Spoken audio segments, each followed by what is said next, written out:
علماء اکرام ومدحان رسول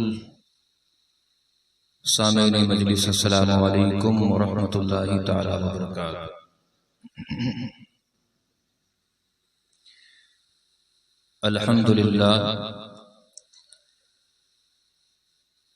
الحمدللہ وکفا وسلام علی عبادہ الذین اصطفی، اما بعد فاعوذ باللہ من الشیطان الرجیم، بسم اللہ الرحمن الرحیم۔ وَأَمَّا بِنِعْمَةِ رَبِّكَ فَحَدِّثْ۔ صدق اللہ مولانا العظیم وبلغنا رسولہ النبی الکریم، وَنَحْنُ عَلَى ذَلِكَ لَمِنَ الشَّاهِدِينَ وَالشَّاكِرِينَ وَالْحَمْدُ لِلَّهِ رَبِّ الْعَالَمِينَ۔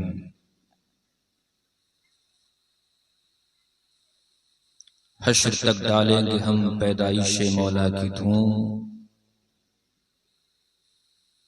حشر تک ڈالیں گے ہم پیدائش مولا کی دھوم، مثل فارس نجد کے قلعے گراتے جائیں گے،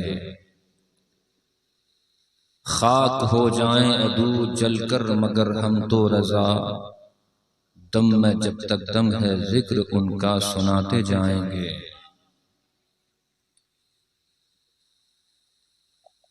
آج بالی خدا کی سرزمین میں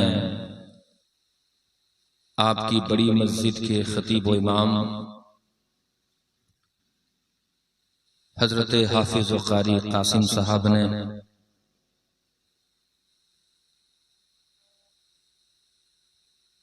ہمیں اٹھایا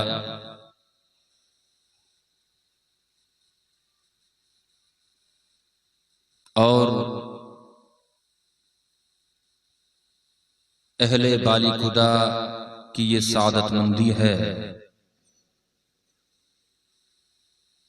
کہ اگر وہ کسی کی مجلس میں بیٹھے ہیں تو وہ شاہ طیبہ کی مجلس میں بیٹھے ہیں۔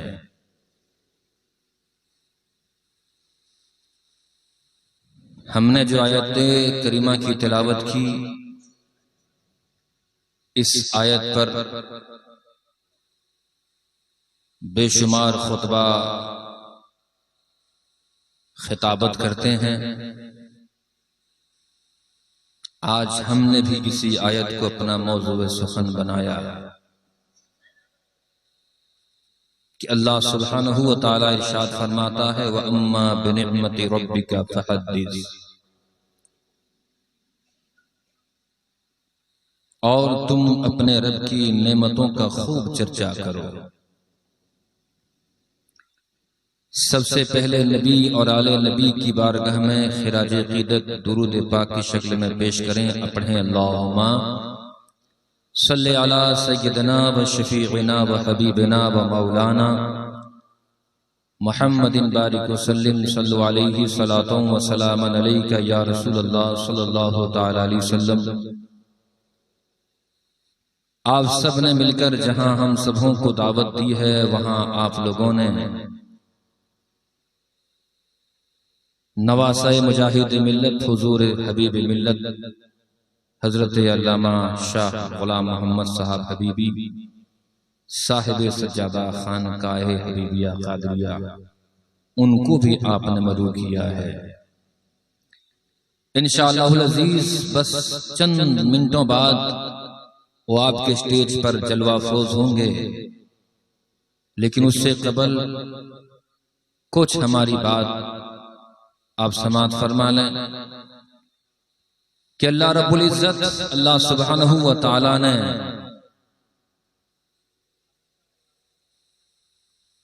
اپنے بندوں کی ہدایت اور رہنمائی کے لیے رسولان اعظام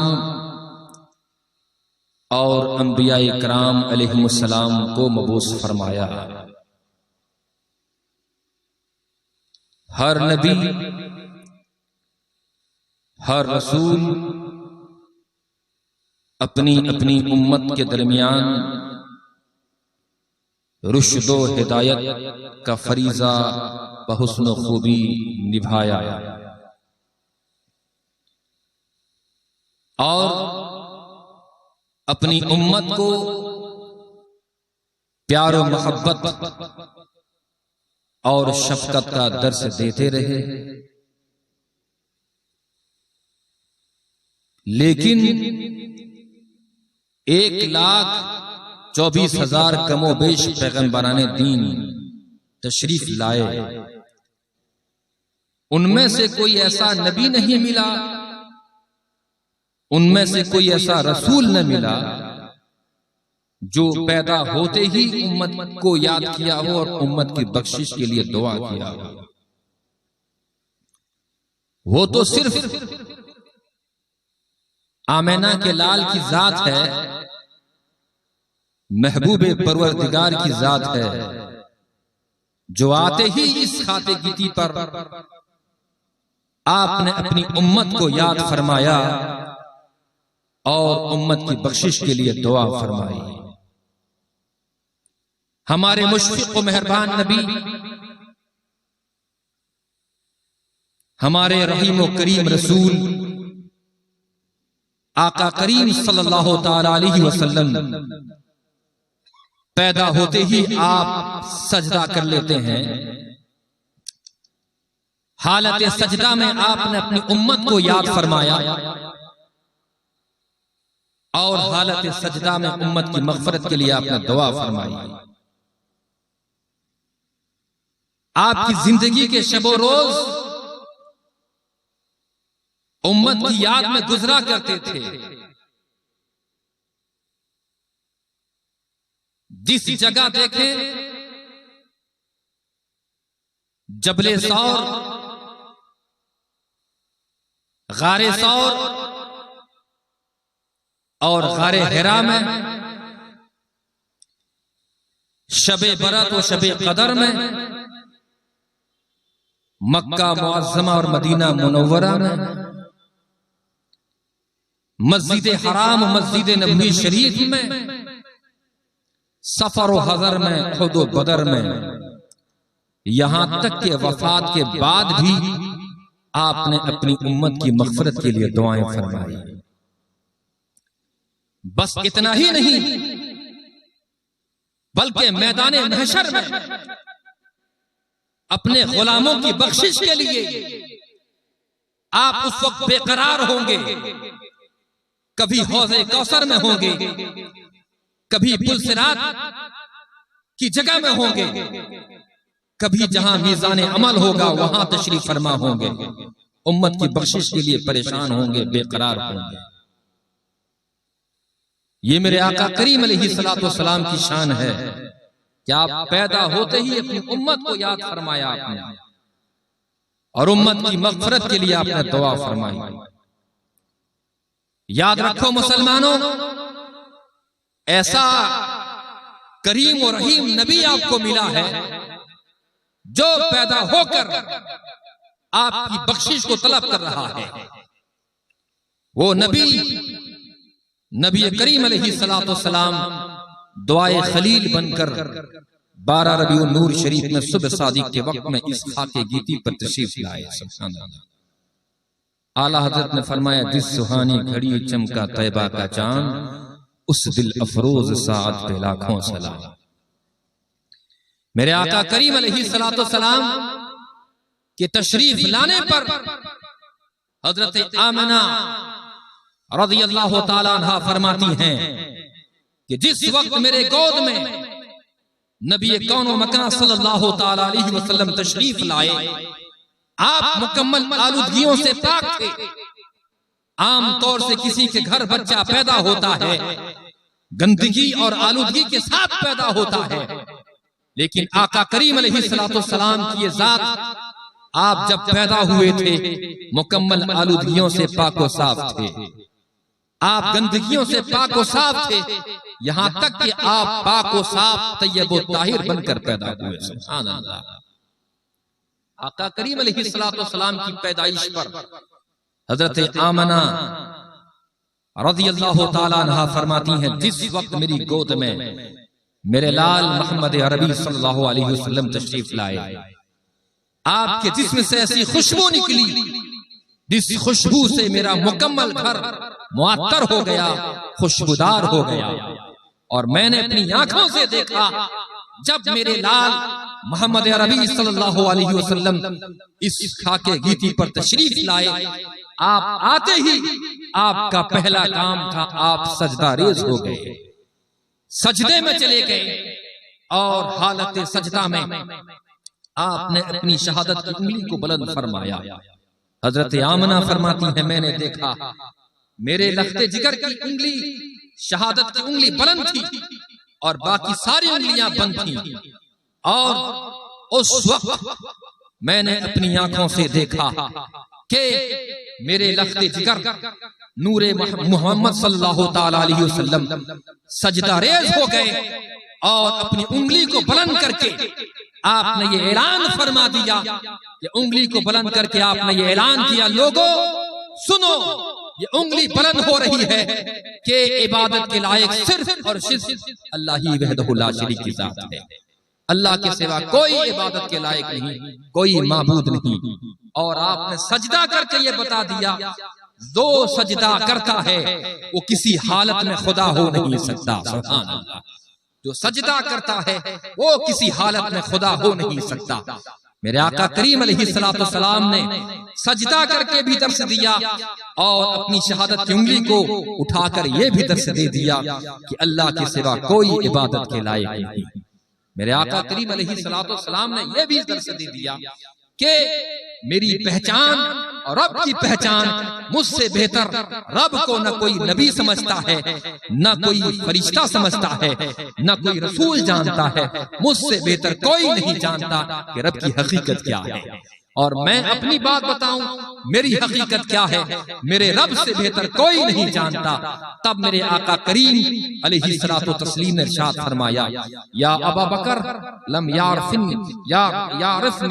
یا ابا بکر لم یعرفنی حقیقتاً سوا ربی، اے ابو بکر سن لو،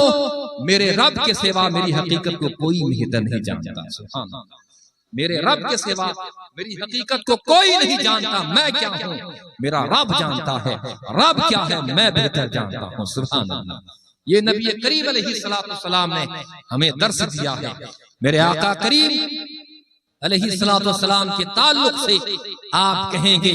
آقا کریم علیہ السلام تشریف لائے، آپ کے تشریف لانے میں جو ماحول تھا، آپ کے آنے میں چرند و پرند بھی خوشیاں منا رہے تھے، زمین کا ذرہ ذرہ خوش ہو رہا تھا، آسمان سجائے جا رہے تھے، جنت کے دروازے کھول دیے گئے تھے، جنت کو آراستہ کیا جا رہا تھا، کیونکہ دنیا میں آمنہ کا لال آ رہا ہے، دنیا میں محبوب کبریا آ رہے ہیں، دنیا میں عبداللہ کا لخت جگر آ رہا ہے، محمد عربی صلی اللہ تعالی علیہ وسلم تشریف لا رہے ہیں۔ میرے آقا کریم علیہ السلام آئے کیا، آپ کے آنے سے، آپ کے نور سے پوری دنیا جگمگانے لگی، پوری دنیا روشن ہونے لگی۔ دیکھنے والوں نے دیکھا، حضرت آپ کے دادا حضرت عبد المطلب فرماتے ہیں، اس وقت میں خانہ کعبہ میں تھا، اس گھڑی میرا پوتا محمد عربی صلی اللہ علیہ وسلم جلوہ افروز ہوتے ہیں، میرے پوتے محمد عربی صلی اللہ علیہ وسلم تشریف لاتے ہیں۔ میں اس وقت خانہ کعبہ کے قریب تھا، میں نے دیکھا کہ خانہ کعبہ مقام ابراہیم کی طرف جھکا ہوا ہے۔ جو حج کیے ہیں، جو عمرہ میں گئے ہیں، وہ جانتے ہیں مقام ابراہیم خانہ کعبہ کے کس جانب ہے،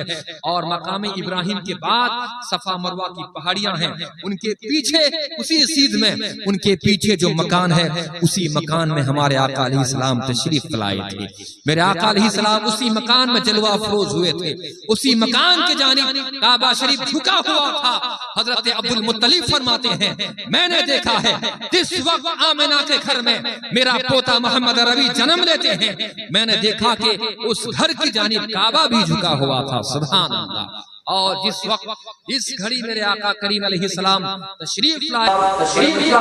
حضرت عبد المطلب فرماتے ہیں، اس وقت میں نے دیکھا کہ کعبے کے سارے تھے گر گئے، اوندھے گرے، اور بتوں کا جو سردار تھا جس کا نام حبل تھا وہ منہ کے بل گرا، اور کسریٰ کے محلات، یہ کسریٰ کے محلات میں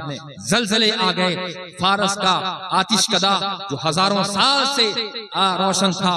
سب کے سب کچھ کے نست و نابود ہو گئے، کیونکہ آمنہ کے گھر میں نبیوں کا تاجدار آ گیا ہے، کیونکہ آمنہ کے گھر میں نبیوں کا سلطان آ گیا ہے۔ درود شریف پڑھیں، اللہم صلی علی سیدنا و مولانا محمد بارک وسلم، صلو علیہ صلاۃ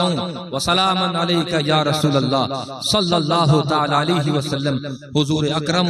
صلی اللہ تعالی علیہ وسلم کے میلاد میں بیٹھنے والوں، تم سب کے سب خوش نصیب ہو۔ یہ تمہاری اور ہماری، یہ سب کی مل کے یہ بڑی سعادت مندی ہے کہ ہم کسی کی پیدائش مناتے ہیں تو وہ آمنہ کے لال کی پیدائش مناتے ہیں، کسی کے میلاد میں بیٹھے ہیں وہ نبیوں کے تاجدار کے میلاد میں بیٹھے ہیں۔ دیوبندی آپ کے مخالف پارٹی، جتنی پارٹیاں ہیں، جتنے مسلک کے لوگ ہیں، چاہے وہ اہل حدیث ہو یا پھر یہ دیوبندی ہو، وہابی ہو، یہ سب کے سب اس کے خلاف ہیں کہ نبی کا میلاد منانا یہ جائز نہیں ہے، نبی کی پیدائش منانا جائز نہیں ہے۔ میں ان سے کہتا ہوں جب تیرے گھر بچہ پیدا ہوا تو خوش تھا، لیکن جب آمنہ کا لال آیا تو کہتا ہے خوشی منانا ناجائز ہے۔ جب تیرے گھر بیٹا پیدا ہوا اس کی خوشی میں تو نے مٹھائی بانٹنے کو جائز قرار دیا، لیکن عبداللہ کا جب دلارا پیدا ہوا اس کی پیدائش میں شیرنی بانٹنے کو تو نے ناجائز قرار دے دیا۔ جب تیرے گھر بچہ پیدا ہوا اس کی خوشی میں تو نے مسکینوں کو دعوت دی، فقیروں کو دعوت دیا، پڑوس والوں کو دعوت دیا، کھانا کھلایا، خوش تھا، کوئی ناجائز نہیں۔ لیکن جس دن آمنہ کا تاجدار، نبیوں کا تاجدار اور رسولوں کا سلطان آیا، اس کی آمد پہ لنگر بانٹنے کو تو نے ناجائز قرار دیا گیا، ناجائز قرار دے دیا۔ میں کہتا ہوں ہوش شمال کیا کہتا ہے، تیرے گھر بچہ پیدا ہو تو جائز ہے خوشی منانا، مگر جب مکہ میں سلطان انبیاء تشریف لائے اس کی خوشی میں تو کہتا ہے خوشی منانا ناجائز ہے۔ یہ کیسی باتیں ہیں؟ یہ کہتا ہے یہ ساری چیزیں جو یہ علماء اہل سنت کہتے ہیں، کعبہ جھکا ہوا تھا اور بت سارے کے سارے یہ سرنگو ہو گئے تھے، اور کسریٰ کے محلات میں زلزلے آ گئے تھے، کسریٰ کے محلات کے سب مینار گر پڑے تھے، یہ ساری کی ساری چیزیں دیوبندی علماء کہتے ہیں، اور اہل حدیث یہ سارے کے سارے جماعت والے کہتے ہیں، سب کے سب من گھڑت قصے ہیں، یہ سب کے سب واقعات من گھڑت ہیں، یہ لاغو چیز ہیں، یہ غلط واقعات ہیں جن کو دجال نے اس کی شروعات کی ہے، جن واقعوں کو دجال نے بیان کیا ہے۔ میں کہتا ہوں یہ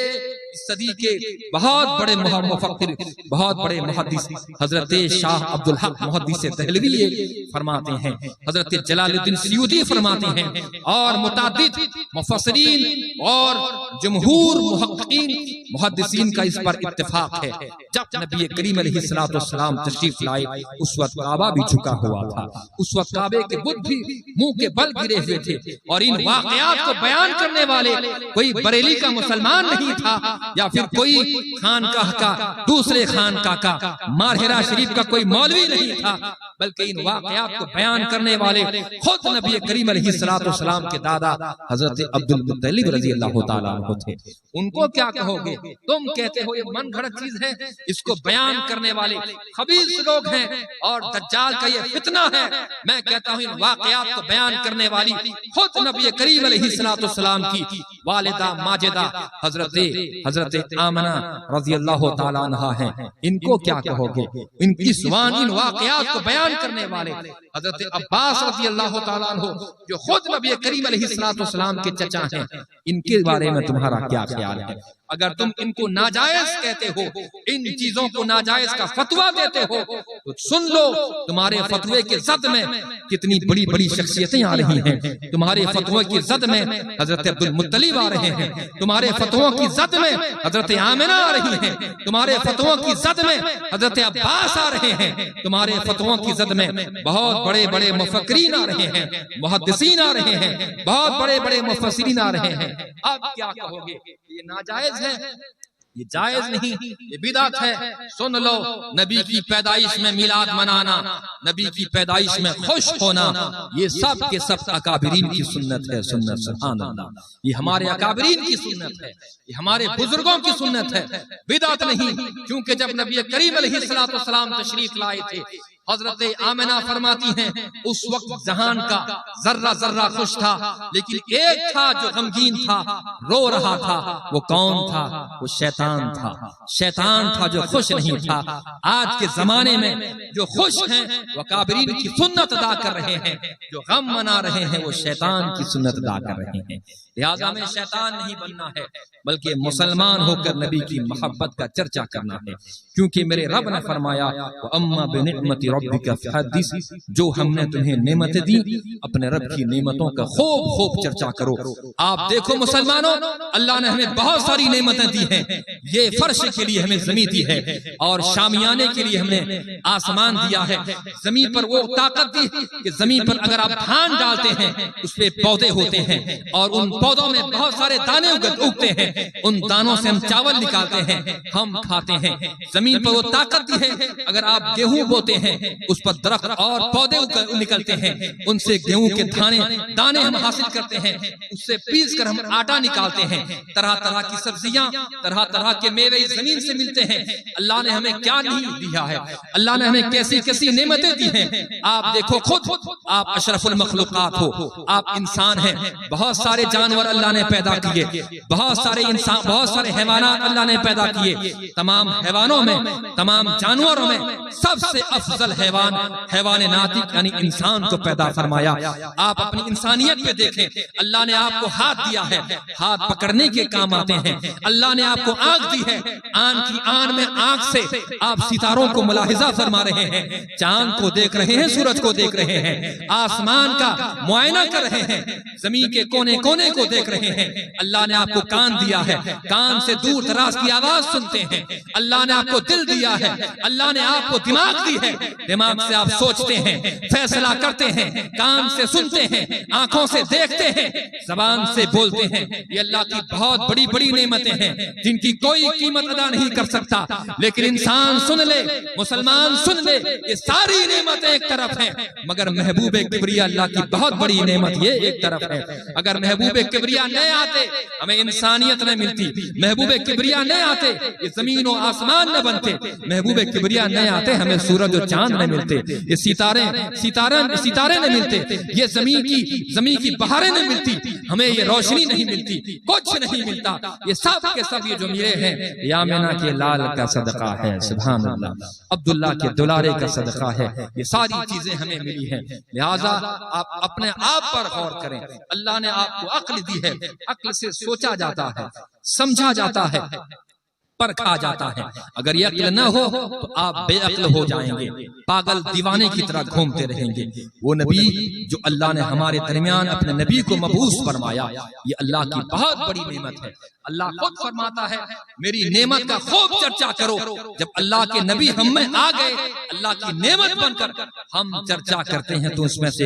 میں کون سی بڑی بات ہو گئی، اس میں کون سی غلط بات نظر آتی ہے؟ لہٰذا مسلمانوں ہمیں چاہیے کہ اللہ کے نبی کی آمد پر ہم خوب چرچا کریں۔ اللہ کے نبی نے ہمیں کیا نہیں دیا؟ اللہ کے نبی پیدا ہوتے ہی ہماری بخشش و مغفرت کے لیے دعا کرتے رہے۔ آپ کی زندگی کے شب و روز ہمارے لیے آپ نے وقف کر دیا، ہماری بخشش و مغفرت کے لیے ہمیشہ دعا کرتے رہے۔ جب آپ پر یہ آیت نازل ہوئی، جب یہ آیت نازل ہوئی جس کا خلاصہ یہ ہے کہ ہر انسان کو دوزخ کے اوپر سے گزرنا ہوگا، ہر ایک کو دوزخ کے اوپر سے گزرنا ہوگا۔ جب یہ آیت میرے آقا کریم علیہ السلام نے سنا، جب آپ پر یہ آیت نازل ہوئی تو آپ بے قرار ہو گئے، میری امت کے لوگ کیسے گزریں گے؟ میرے غلام کا گزر اس گل سراج سے کیسے ہوگا؟ یعنی سب کو آج ہم دنیا میں ہیں، کل دنیا سے چلے جائیں گے۔ میدان محشر میں وہ میدان محشر ہوگا، میدان محشر کا دن ہوگا، ہم سب کو پل صراط سے گزرنا ہوگا۔ میرے آقا کریم علیہ السلام پر جب یہ آیت نازل ہوئی تب اللہ کے رسول علیہ السلام امت کے خیال میں بے قرار ہو جاتے ہیں۔ رونے کا عالم یہ تھا، اتنا روتے ہیں، رو رو کر آپ کا دامن تر ہو جاتا ہے۔ اور ایک دن آپ روتے روتے مدینہ کے ساحل میں ایک پہاڑ تھا جس کو جبل طلا کہتے ہیں، اس پہاڑ کے کھو پر چلے جاتے ہیں، اس پہاڑ کے غار میں چلے جاتے ہیں اور چھپ کر اللہ کی بارگاہ میں سجدہ ریز ہو کر امت کی مغفرت کے لیے رو رہے ہیں۔ یا رب امتی یا رب امتی یا رب امتی، اے اللہ میری امت کو بخش دے، میری امت پل صراط سے کیسے گزرے گی، یا اللہ کریم میری امت کو بخش دے، میری امت کے گناہوں کو معاف فرما دے۔ 3 دن سے رو رہے ہیں۔ چنانچہ صحابہ اکرام سب کے سب پریشان حال تھے کہ ہمارے نبی ہمارے درمیان سے کہاں تشریف لے گئے۔ نبی کی جدائی کو ایک لمحہ برداشت نہ کر سکنے والے صحابہ پریشان ہو گئے، بے قرار ہو گئے، نبی کون و مکان علیہ الصلوۃ والسلام کہاں تشریف لے گئے۔ چنانچہ کھوجتے کھوجتے آپ کو تلاش کرتے کرتے حضرت ابو ہریرہ رضی اللہ تعالیٰ عنہ فرماتے ہیں میں تلاش کرتے کرتے مدینہ کے ارد گرد میں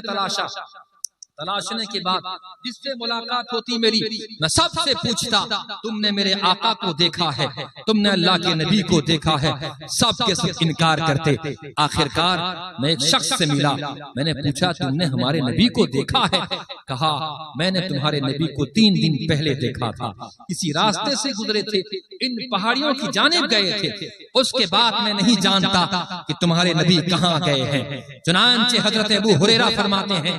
3 دن سے ہم تلاشتے پریشان تھے، نبی کے فراق میں میرا حال یہ تھا کہ میں دیوانے کی طرح گھومتا تھا، پاگل کی طرح گھومتا تھا، اور میں پہاڑیوں کی جانب نکل گیا۔ جاتے جاتے میں نے ایک چرواہا کو دیکھا، ایک چرواہا سے ملاقات ہوئی میری، میں نے اس سے پوچھا کہ اے چرواہے کیا تم نے ہمارے نبی کو دیکھا ہے، کیا تم نے ہمارے مصطفیٰ کو دیکھا ہے؟ چرواہے نے کہا میں کیا دیکھتا، میں 3 دن سے دیکھ رہا ہوں، یہ پہاڑی ہے، اس پہاڑی کے غار کے اندر کوئی رو رہا ہے، بلک بلک کے رو رہا ہے، بے قرار ہو کے رو رہا ہے، امتی امتی کی صدا دے دے کے رو رہا ہے۔ جب سے یہ رونا شروع کیا ہے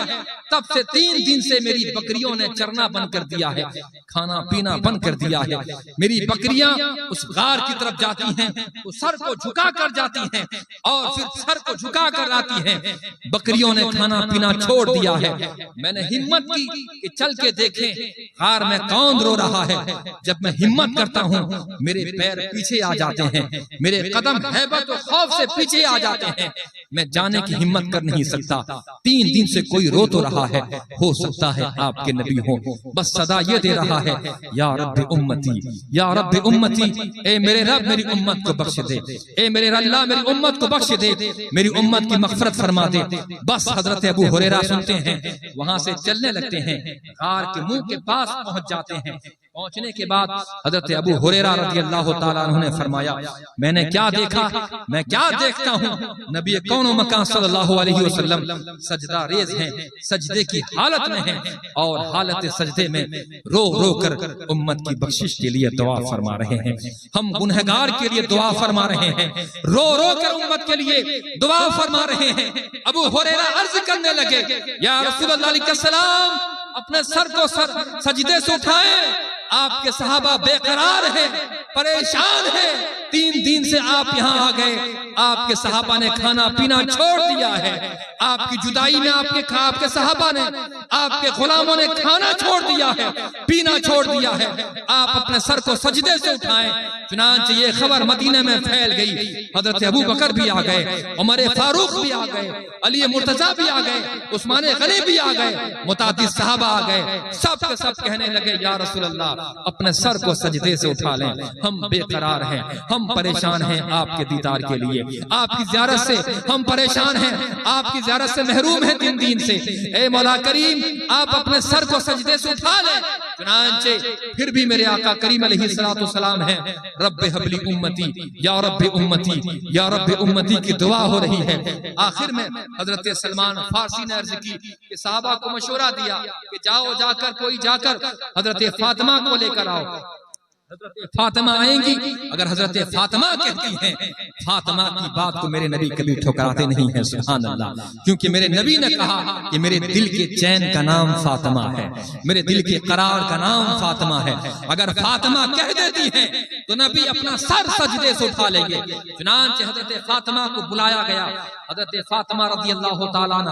اپنے دونوں بچوں کے ساتھ حسن و حسین کے ساتھ حضرت علی مرتضیٰ کے ساتھ میں اس غار پر پہنچنے کے بعد حضرت فاطمہ نے عرض کی اے ابا حضور آپ اپنے سر کو سجدے سے اٹھا لیں، آپ کے یہ نواسے دونوں 3 دن سے بھوکے پیاسے ہیں، 3 دن سے آپ کے فراق میں رو رہے ہیں، کھانا پینا انہوں نے چھوڑ دیا ہے، آپ کے صحابہ بھی کھانا پینا چھوڑ دیا ہے،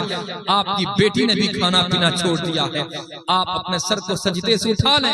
اے ابا حضور، اے نبیوں کے کون و مکان، اے نبیوں کے سلطان، آپ اپنے سر کو سجدے سے اٹھا لیں۔ اتنا کہنا تھا، نبی کریم علیہ السلام اپنے سر کو سجدے سے اٹھاتے نہیں، پھر بھی دعا ہو رہی ہے، یا رب امتی، یا رب امتی، یا رب امتی، اے میرے رب میری امت کو بخش دے، اے میرے پروردگار میری امت کو بخش دے، میری امت کی مغفرت فرما دے۔ آخرکار حضرت فاطمہ نے عرض کی ابا حضور اگر آپ اپنے سر کو سجدے سے نہیں اٹھاتے ہیں، لو آپ کی فاطمہ بھی سجدے میں جاتی ہے، سن لیں اگر فاطمہ سجدے پہ جاتی ہے تو فاطمہ کا سر اس وقت تک نہیں اٹھے گا جب تک قیامت نہ آ جائے۔ چنانچہ یہ کہنا تھا، نبی کریم علیہ السلام نے اپنے سر انور کو سجدے سے اٹھا لیا۔ اٹھانے کے بعد اپنی بیٹی سے کہا، بیٹی اگر تم نہ روکتی، اگر تم یہ جملہ نہ کہتی،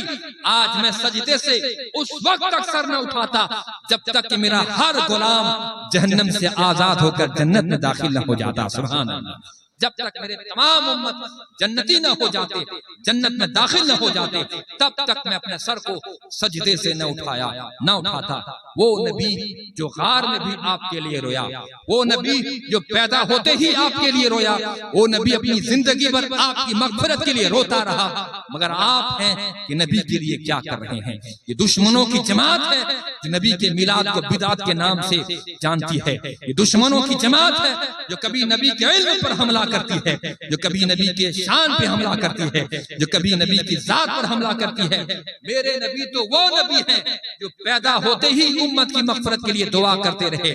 زندگی بھر امت کی مغفرت کے لیے دعا کرتے رہے۔ جب آپ کا وصال شریف ہوا، وصال کے وقت میں آپ کی قبر انور پر 4 لوگ داخل ہوئے تھے، ان میں سے حضرت علی تھے، حضرت عباس تھے، اور حضرت فضل تھے، اور حضرت قسم رضی اللہ تعالیٰ عنہم تھے۔ 4 لوگ قبر انور میں داخل ہوئے تھے، 3 نکل گئے۔ حضرت قسم رضی اللہ تعالیٰ عنہ فرماتے ہیں آخر میں نکلا، میں نکلنے کے قریب تھا، قبر انور سے باہر آنے کے قریب تھا کہ میں کیا دیکھتا ہوں، نبی کون و مکان صلی اللہ تعالیٰ علیہ وسلم کے لبہائے مبارک ہلنے لگے، آپ کے ہونٹ کو جنبش ہوئی۔ میں نے سوچا کہ کان لے کر سنا جائے کہ میرے نبی کیا فرما رہے ہیں۔ دنیا سے روپوش ہو گئے، وصال کے بعد بھی آپ کے ہونٹ ہل رہے تھے۔ حضرت قسم رضی اللہ تعالیٰ عنہ فرماتے ہیں میں نے اپنے کان کو لبہائے مصطفیٰ کریم صلی اللہ علیہ وسلم کے پاس رکھا، میں نے کیا سنا، اس وقت بھی میرے نبی اپنے قبر انور پر رہ کر بھی یہ دعا فرما رہے تھے، یا رب امتی، یا رب امتی، یا رب امتی، اے میرے رب میری امت کو بخش دے، اے میرے رب، اے میرے خالق میری امت کو بخش دے، میری امت کی مغفرت فرما دے، میری امت کے گناہوں کو معاف فرما دے۔ یہ میرے آقا کریم علیہ السلام دنیا بھر میں جتنا آپ دنیا میں جتنے سال تک رہے امت کی مغفرت کے لیے دعا کرتے رہے، قبر میں بھی آج بھی آپ امت کی مغفرت کے لیے دعا کر رہے ہیں۔ اور میدان محشر میں حضرت انس بن مالک رضی اللہ تعالیٰ عنہ فرماتے ہیں کہ میں نے رسول کریم علیہ السلام سے پوچھا، یا رسول اللہ علیہ السلام میدان محشر میں ہم آپ سے کہاں ملاقات کریں گے؟ میرے نبی کریم علیہ السلام نے فرمایا 3 جگہ ایسے ہیں جہاں 3 جگہوں پر تمہاری میری ملاقات ہو سکتی ہے۔ آقا کریم سے پوچھا گیا، حضرت انس بن مالک رضی اللہ تعالیٰ عنہ فرماتے ہیں میں نے عرض کی یا رسول اللہ کون سی 3 جگہ جہاں آپ سے ہماری ملاقات ہوگی؟ تب میرے آقا کریم نے فرمایا یہ حوض کوثر ہوگا،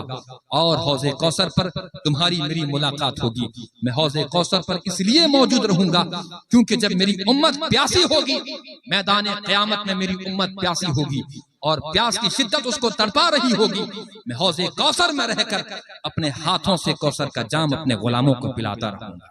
اپنے غلاموں کو پلاتا رہوں گا اور پیاس بجھاتا رہوں گا۔ پھر حضرت انس بن مالک پوچھنے لگے یا رسول اللہ علیہ السلام اگر وہاں ملاقات نہ ہو تو پھر دوسری جگہ کون سی ہے؟ میرے آقا کریم علیہ السلام نے فرمایا کہ اگر وہاں ملاقات نہ ہو تو پھر میزان عمل میں چلے جانا، جہاں میری امت کے اعمال تولے جا رہے ہوں گے، کتنی کس کی نیکیاں ہیں، کتنے کس کے گناہ ہیں، تولے جا رہے ہوں گے۔ اگر خدا نہ خواستہ اگر میری امت کا کوئی فرد ایسا ہو جس کے گناہ زیادہ ہو جائیں اور نیکیاں کم ہو جائے، میں محمد وہاں موجود رہوں گا اس کی نیکیوں کی بھرپائی کے لیے۔ سبحان اللہ، اس کو وہاں پار لگانے کے لیے محمد وہاں موجود رہے گا۔ اور پھر حضرت انس رضی اللہ تعالیٰ عنہ عرض کرنے لگے، یا رسول اللہ، تیسری جگہ کون سی جگہ ہے جہاں آپ سے ہماری ملاقات ہوگی؟ تو نبی کریم علیہ السلام نے فرمایا، تیسری جگہ یہ پل صراط کی گھڑی ہوگی، پل صراط کی جگہ ہوگی، میں وہاں موجود رہوں گا، اور یہ پل صراط سے سب کو گزرنا ہے، سب سے پہلے میں اور میری امت گزرے گی، میں وہاں موجود رہوں گا، کہیں ایسا نہ ہو کہ میرے غلام وہاں کٹ کٹ کر جہنم میں گر جائیں، میں وہاں رہوں گا اور جبریل کے پر پیچھے رہیں گے، میرے ہاتھ رب کی بارگاہ میں دعاؤں کے لیے اٹھے ہوں گے۔ سبحان اللہ، اور میرا رب میری دعائیں سنے گا، کیونکہ میرے نبی علیہ السلام نے فرمایا کہ اللہ نے ہر نبی کو، ہر رسول کو ایک دعا عطا فرمائی ہے، ایک مقبول دعا عطا فرمائی ہے، چاہے وہ دعا دنیا میں مانگ لے یا پھر آخرت کے لیے سنبھال کے رکھے۔ میرے نبی نے فرمایا سب نبیوں نے اس دعا کو دنیا میں مانگ لیا، میں نے اس دعا کو رکھا ہے قیامت کے لیے، قیامت کے دن کے لیے اس دعا کو رکھا ہے، کیونکہ میرے رب نے مجھ سے وعدہ کیا ہے، وَلَسَوْفَ يُعْطِيكَ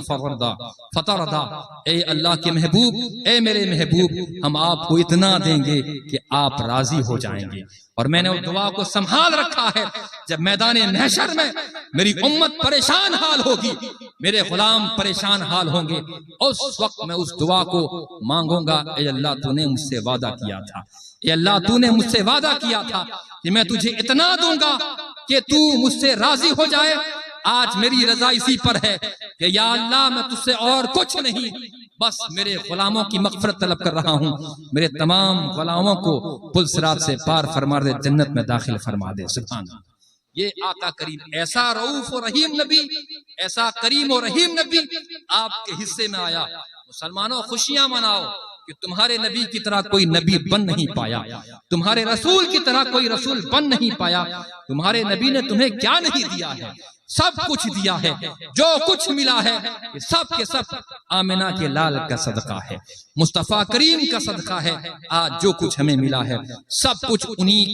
کے در کا صدقہ ہے، انہی کے در کا ہم ٹکڑا کھاتے ہیں، انہی کے در کا ہم صدقہ کھاتے ہیں۔ لہٰذا مسلمانوں، میلاد النبی صلی اللہ علیہ وسلم جب بھی منائیں پوری خوش دلی کے ساتھ ہمیں منائیں، اور ایسا منائیں کہ باطل بھی لرز جائے، دیکھے تو دیکھے کہ یہ کہنے پر مجبور ہو جائے کہ یہ غلام ہے تو کسی اور کے نہیں، آمنہ کے لال کے غلام ہے۔ سبحان اللہ، یہ غلام ہے تو کسی اور کے نہیں، مصطفیٰ کریم علیہ السلام کے غلام ہے۔ بس انہی چند جملوں کے ساتھ میں اپنی تقریر کو ختم کرتا ہوں۔ اللہ وحدہ لا شریک سے دعا ہے اللہ تعالی ہم سبوں کے